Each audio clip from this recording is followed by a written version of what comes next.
Those fans are, some of the worst fans in the NFL. They are real nasty.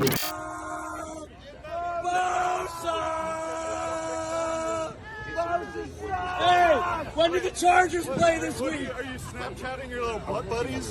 Videoing you. The guy who's not playing today.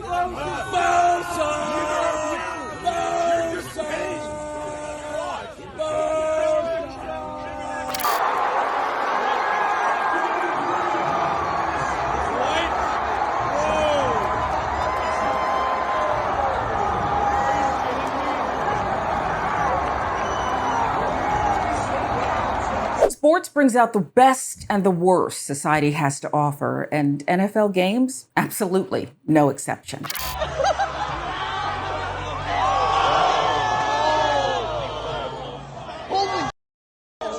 There's no way!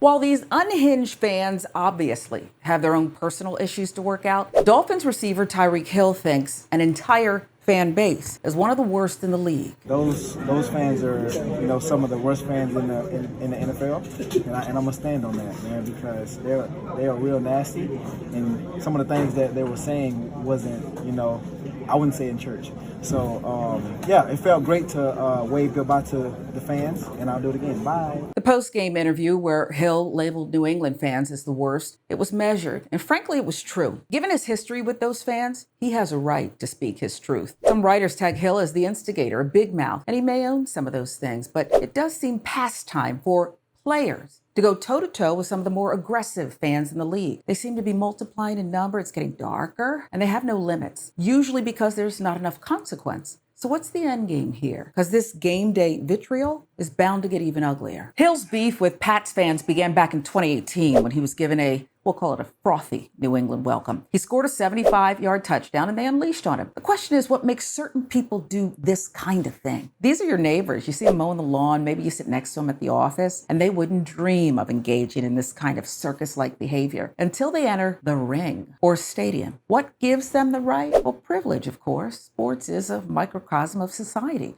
They paid the price of admission and they believe they're entitled to let loose on players. But what happens if the players decide restraint is no longer necessary? You really want to find out? I think what Reggie Bush tweeted out after New England fans threw beer on Hill was spot on. It used to be fun. Celebrations in the end zone, T.O. with the popcorn, the pom-poms, Deion dancing. You want to try throwing beer on him? These celebrations should be part of sports, but now, too often, they lead to taunting, trash talking, and racist reactions from fans. Hell, sometimes they're not even reactions at all, just entitlement on display because of the intersect of right-wing rhetoric and black players and allies using their platform to speak their truth. Big-time athletes putting skin in the social justice game after George Floyd banding together. And suddenly, the pushback. Shut Up and Dribble 2.0 with announcers consciously leaning anti-woke, athletes labeled unpatriotic for saying at least some of the things that should be easy for all of us to rally around. Protesting police brutality, getting rid of a racist billionaire owner in the NBA, or daring to wear a hoodie to call attention to the senseless killing of a kid named